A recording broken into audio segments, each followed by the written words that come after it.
ನಮಸ್ಕಾರ. ನಾನು ಇವತ್ತಿನ ಈ ವಿಡಿಯೋದಲ್ಲಿ ನಾವು ಪ್ರತಿ ವರ್ಷ ವೈಲ್ಡ್ ಲೈಫ್ಗಾಗಿ ಮಾಡುವಂತಹ ಡೊನೇಷನ್ಸ್ ಬಗ್ಗೆ ಮಾತಾಡ್ತಾ ಇದ್ದೀನಿ.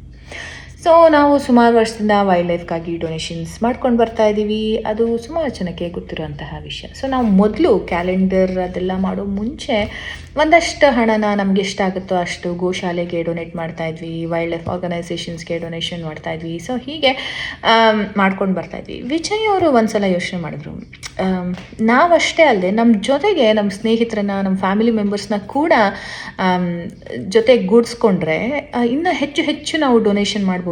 ಆವಾಗ ಆರ್ಗನೈಸೇಷನ್ಸ್ಗಳು ಇನ್ನು ಹೆಚ್ಚು ವೈಲ್ಡ್ ಲೈಫ್ಗಾಗಿ ಕೆಲಸ ಮಾಡೋದಕ್ಕೆ ಅದು ಹೆಲ್ಪ್ ಆಗ್ಬೋದು ಅನ್ನೋ ಉದ್ದೇಶದಿಂದ ವಿಜಯ್ ಅವರು ತೆಗೆಯುವಂತಹ ವೈಲ್ಡ್ ಲೈಫ್ ಪಿಕ್ಚರ್ಸ್ ಆಗಿರ್ಬೋದು ಅಥವಾ ನೇಚರ್ ಪಿಕ್ಚರ್ಸ್ ಆಗಿರ್ಬೋದು, ಅದನ್ನೆಲ್ಲ ಆ ವರ್ಷದಲ್ಲಿ ಏನೇನು ಹೈಲೈಟ್ ಇರುತ್ತೆ ಅದರದ್ದು ಎಲ್ಲ ಒಂದು ಕಲೆಕ್ಟ್ ಮಾಡಿ ಒಂದು ಕ್ಯಾಲೆಂಡರ್ ಮಾಡಿಸೋಣ. ಆ ಕ್ಯಾಲೆಂಡರ್ನ ಸೆಲ್ ಮಾಡಿ ಎಷ್ಟು ದುಡ್ಡು ಬರುತ್ತೋ ಅದ್ರ ಜೊತೆಗೆ ನಾವು ನಮ್ಮ ಕೈಲಿ ಎಷ್ಟಾಗುತ್ತೆ, ನಾವು ಪ್ರತಿ ವರ್ಷ ಮಾಡ್ಕೊಂಡು ಬರ್ತಿದ್ವಲ್ಲ ಅದನ್ನು ಆ್ಯಡ್ ಮಾಡಿ ಆರ್ಗನೈಸೇಷನ್ಸ್ಗೆ ಡೊನೇಷನ್ ಮಾಡೋಣ ಅನ್ನೋದು ಒಂದು ಯೋಚನೆ ಮಾಡಿ ಫಸ್ಟ್ ಇಯರ್ ಒಂದು 10 ಕ್ಯಾಲೆಂಡರ್ ಮಾಡಿಸಿದ್ವಿ. ಯಾಕೆಂದರೆ ನಮಗೆ ಗೊತ್ತಿಲ್ಲ ಯಾರು ತೊಗೊಳ್ಳಲ್ಲ ಅಂತ. ಫ್ರೀಯಾಗಿ ಕೊಡ್ಬೋದು, of course it's a very easy thing, but ಫ್ರೀಯಾಗಿ ಎಷ್ಟೊಂದು ಜನ ಇಸ್ಕೊಳ್ಳಲ್ಲ ಒಂದು, ಆ್ಯಂಡ್ ಆ ಪರ್ಪಸ್ ಕೂಡ ಸರ್ವ್ ಆಗಲ್ಲ ನಾವು ಫ್ರೀಯಾಗಿ ಕೊಟ್ಟರೆ.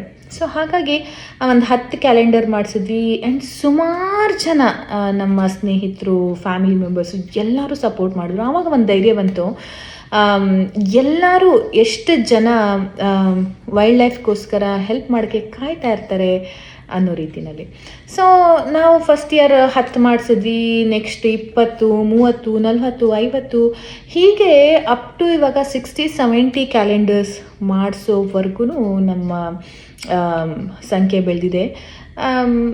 ಪ್ರತಿ ವರ್ಷವೂ ನಾವು ಎಲ್ಲಿ ವೈಲ್ಡ್ ಲೈಫ್ ಟ್ರಿಪ್ ಹೋಗ್ತೀವೋ ಅಲ್ಲಿ ನಾವು ಫೋಟೋ ತೆಗಿತೀವಿ. ಮೇನ್ಲಿ ವಿಜಯ್ ಫೋಟೋ ತೆಗಿತಾರೆ, ಅವ್ರದ್ದನ್ನು ಕ್ಯಾಲೆಂಡರ್ ಮಾಡಿಸೋದು ನಾವು ಇನ್ ಜನರಲ್ ಆಗಿ ಮಾಡ್ಕೊಂಬಂದಿರೋದು. ಸೊ ಈ ವರ್ಷ ಕೂಡ ವಿಜಯ್ ಅವರು ಲಡಾಖ್ ಟ್ರಿಪ್ ಹೋಗಿದ್ದರಿಂದ, ಸೊ ಲಡಾಖ್ನಲ್ಲಿ ಅವರು ಏನೇನು ನೋಡಿದ್ರು ಅದರದ್ದೆಲ್ಲ ಅವರು ಪಿಕ್ಚರ್ಸ್ನ ತೆಕ್ಕೊಂಬಂದಿದ್ರು. ಸೊ ಹಾಗಾಗಿ ಅದರದ್ದು 2026 ಕ್ಯಾಲೆಂಡರ್ಸ್ ಮಾಡಿಸಿರೋದು. ಆ್ಯಂಡ್ 2025 ನಾವು ಗಿರ್ ಫಾರೆಸ್ಟ್ಗೆ ಹೋಗಿದ್ವಿ, ನಾವು ಎಲ್ಲ ಲಯನ್ಸ್ ಬಗ್ಗೆ ಮಾಡಿದ್ವಿ. ಸೊ ಹೀಗೆ ಒಂದು ಸಲ ಆಸ್ಟ್ರೇಲಿಯನ್ ಬರ್ಡ್ಸ್ ಆಗಿರ್ಬೋದು, ಸೊ ಹೀಗೆ ಇಂಡಿಯನ್ ಬರ್ಡ್ಸು, ಇಂಡಿಯನ್ ಮ್ಯಾಮಲ್ಸು, ಈ ಥರ ಒಂದೇ ಏನೇನು ಅವಕಾಶ ಇತ್ತೋ ಅದರದ್ದೆಲ್ಲ ನಾವು ಶೋಕೇಸ್ ಮಾಡೋಕ್ಕೆ ಟ್ರೈ ಮಾಡಿದ್ದೀವಿ.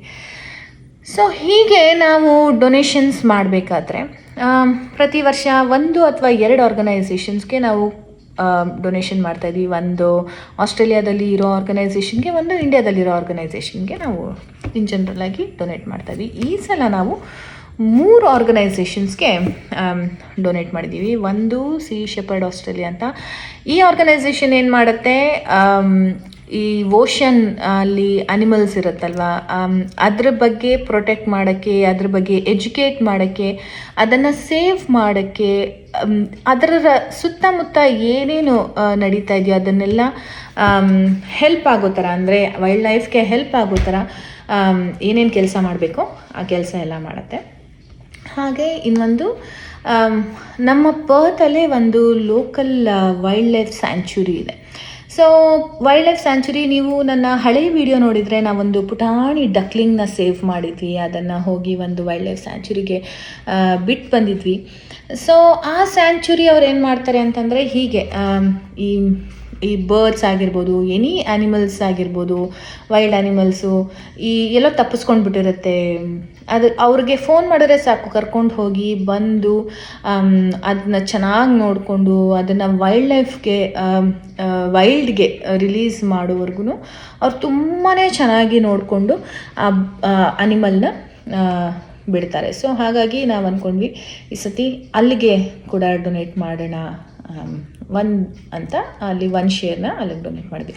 ಇನ್ನೊಂದು ಶೇರ್ ಎಲ್ಲಿಗೆ ಡೊನೇಟ್ ಮಾಡಿದ್ದೀವಿ ಅಂತಂದರೆ, ಈ ಅರ್ತ್ ಬ್ರಿಗೇಡ್ ಫೌಂಡೇಶನ್ ಅಂತ ಇಂಡಿಯಾದಲ್ಲಿದೆ. ಈ ಅರ್ತ್ ಬ್ರಿಗೇಡ್ ಫೌಂಡೇಶನ್ ಅವರು ಕೂಡ ತುಂಬ ಒಳ್ಳೆಯ ಕೆಲಸಗಳನ್ನ ಮಾಡ್ತಾಯಿದ್ದಾರೆ. ಅಂದರೆ ಇವಾಗ ಬೇಸಿಗೆ ಕಾಲದಲ್ಲಿ ಅನಿಮಲ್ಸ್ಗೆ ನೀರು ಸಿಗಲ್ಲ, ಅಂದರೆ ತುಂಬ ಕಷ್ಟ. ಸೊ ಹಾಗಾಗಿ ಸೋಲಾರ್ ಪಂಪ್ನ ಇನ್ಸ್ಟಾಲ್ ಮಾಡಿಸೋದಾಗಿರ್ಬೋದು. ಆ್ಯಂಡ್ ಸುಮಾರು ವೈಲ್ಡ್ ಲೈಫ್ ಜಾಗಗಳಿಗೆ ಹೋಗಿ ಅಲ್ಲಿ ಏನೇನು ಬೇಕೋ ನೋಡಿ ಅವ್ರ ಕೈಲಿ, ಆ ಆರ್ಗನೈಸೇಷನ್ಸ್ ಕೈಲಿ ಎಷ್ಟು ಸಾಧ್ಯನೋ ಅಷ್ಟು ಕೆಲಸನ ಅವರು ಮಾಡ್ತಾಯಿದ್ದಾರೆ. ಅಫ್ಕೋರ್ಸ್ ಇದ್ರ ಬಗ್ಗೆ ಎಲ್ಲ ಡೀಟೇಲ್ಸ್, ಈ ಆರ್ಗನೈಸೇಷನ್ಸ್ ಬಗ್ಗೆ ಡೀಟೇಲ್ಸ್ ಅಂದರೆ ಇನ್ಸ್ಟಾಗ್ರಾಮಲ್ಲಿ ನೀವು ಸುಮ್ಮನೆ ಚೆಕ್ ಮಾಡಿದ್ರೆ ಸಾಕು, ನಿಮಗೆ ಪ್ರತಿಯೊಂದು ಆರ್ಗನೈಸೇಷನ್ಸ್ದು ನಿಮಗೆ ಇನ್ಫಾರ್ಮೇಷನ್ ಸಿಗುತ್ತೆ. ಆ್ಯಂಡ್ ನಾವು ನಮ್ಮ ಕೈಲಾದಷ್ಟು ಸಹಾಯನ ವೈಲ್ಡ್ ಲೈಫ್ಗೋಸ್ಕರ ಮಾಡ್ತಾಯಿದ್ದೀವಿ. At least one step at A time ಅಂತ ಮಾಡ್ಕೊಂಡು ಹೋದರೆ ಮುಂದಿನ ಪೀಳಿಗೆಗೆ ವೈಲ್ಡ್ ಲೈಫ್ ಥರನೇ ಇರುತ್ತೆ. ವೈಲ್ಡ್ ಲೈಫ್ ಥರ ಇರೋಕ್ಕೆ ಬಿಟ್ಟರೆ ನೇಚರು ಕೂಡ ನಮ್ಮನ್ನು ನಮ್ಮ ಪಾಡಿಗಿರೋಕ್ಕೆ ಬಿಡುತ್ತೆ. ಸೊ ಹೀಗೆ ನಾವು ನಮ್ಮ ಜರ್ನಿ ವೈಲ್ಡ್ ಲೈಫ್ಗೆ ಹೇಗೆ ಮುಡುಪಾಕಿಟ್ಟಿದ್ದೀವಿ ಅನ್ನೋದನ್ನು ಈ ವಿಡಿಯೋದಲ್ಲಿ ಹೇಳಿದೆ. ಇಫ್ ಇನ್ ಕೇಸ್ ನಿಮಗೇನಾದರೂ ಈ ಕ್ಯಾಲೆಂಡರ್ ಬೇಕು ಅಥವಾ ನನಗೆ ಹಾರ್ಡ್ ಕಾಪಿ ಬೇಡ, PDF ಬೇಕು, ಏನಾದರೂ ಸರಿ ನೀವು ಎನ್ಕರೇಜ್ ಮಾಡ್ತೀರಾ ಅಂತಂದರೆ ನನಗೆ ಮೆಸೇಜ್ ಮಾಡ್ಬೋದು. ನಾನು ನಿಮಗೆ ಹೆಚ್ಚಿನ ಮಾಹಿತಿನ ಕೊಡ್ತೀನಿ. Thank you so much. ನಮಗೆ ಈ ಕ್ಯಾಲೆಂಡರ್ಗೆ, ನಮ್ಮ ಉದ್ದೇಶಕ್ಕೆ, ವೈಲ್ಡ್ ಲೈಫ್ಗೋಸ್ಕರ ನಮ್ಮ ಫ್ಯಾಮಿಲಿಯವರು, ಫ್ರೆಂಡ್ಸು ಎಲ್ಲರೂ ಇಷ್ಟು ವರ್ಷದಿಂದ ಸಹಾಯ ಮಾಡ್ಕೊಂಡು ಬಂದಿದ್ದೀರಾ, ಹೆಲ್ಪ್ ಮಾಡ್ಕೊಂಡು ಬಂದಿದ್ದೀರಾ, ಹಾಗೆ ಎನ್ಕರೇಜ್ ಕೂಡ ಮಾಡ್ಕೊಂಡು ಬಂದಿದ್ದೀರಾ. ನಮ್ಮ ಉದ್ದೇಶನ ಸುಮಾರು ಜನ ಸಾರ್ಥಕತೆ ಕೂಡ ಮಾಡಿದ್ದೀರಾ.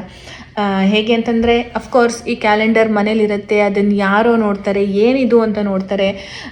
ಈ ಸತಿ ಆದರೆ ಲ್ಯಾಂಡ್ಸ್ಕೇಪ್ ಇದೆ, ಓ ಮೈ ಗಾಡ್ ಇಂಡಿಯಾ ಇಷ್ಟು ಚೆನ್ನಾಗಿದೆಯಲ್ಲ ಅಂತ ನೋಡಿದ್ರೆ, ಇನ್ನು ಹಳೆ ಇದೆಲ್ಲ ಲಯನ್ಸ್ದಾಗಿತ್ತು, ಮತ್ತು ಬರ್ಡ್ಸ್ದಾಗಿತ್ತು, ಲೋಕಲ್ ಬರ್ಡ್ಸ್ ಆಗಿತ್ತು.